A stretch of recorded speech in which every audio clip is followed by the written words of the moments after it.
Je trouve que le traité de Maastricht n'est pas encore appliqué. Oui. Lorsqu'il le sera, il est évident qu'il y aura une très forte croissance qui en découlera, car nous aurons un grand espace économique avec une monnaie unique. Pourquoi êtes-vous si fort pour Maastricht?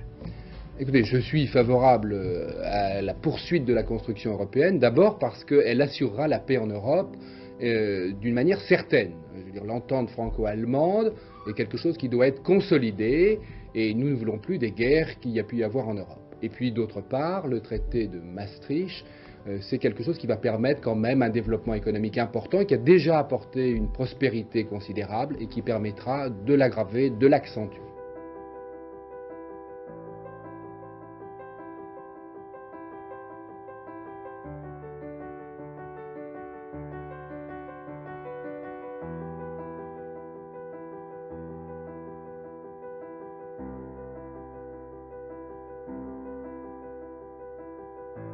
Ils n'ont plus de sécurité, ils n'ont plus rien, ils sont là.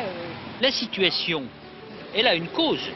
C'est une Europe monétariste, libre-échangiste, c'est une politique qui est menée, il faut bien le dire, par tous les gouvernements maastrichtiens. Le 12 octobre prochain, le Conseil européen votera définitivement l'amputation du congé de maternité pour les femmes en France de 2 semaines. Mais c'est faux! Et le remboursement, c'est faux! C'est entièrement faux! Le 18 octobre. C'est là-dessus qu'on a bâti la peur. C'est faux! Vous voulez me laisser finir? Oui, mais c'est faux!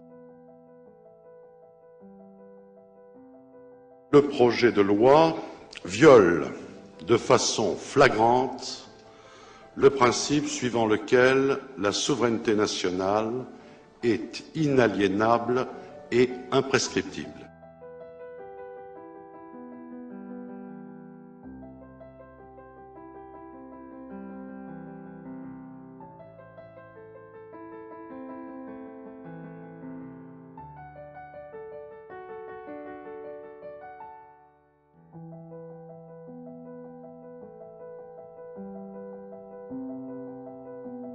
L'Europe, c'était un grand projet. Le traité de Maastricht, c'était un bon texte, c'était plutôt un bon traité.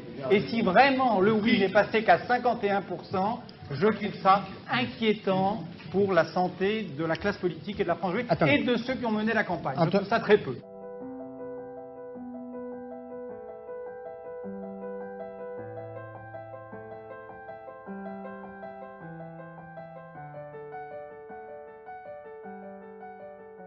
Chers compatriotes, c'est la dernière fois que je m'adresse à vous pour des vœux de nouvelle année en ma qualité de président de la République. Aussi, je me permettrai 2 recommandations. La première, ne dissociez jamais la liberté et l'égalité. Ce sont des idéaux difficiles à atteindre, mais qui sont à la base de toute démocratie. La seconde, ne séparez jamais la grandeur de la France de la construction de l'Europe. C'est notre nouvelle dimension et notre ambition pour le siècle prochain.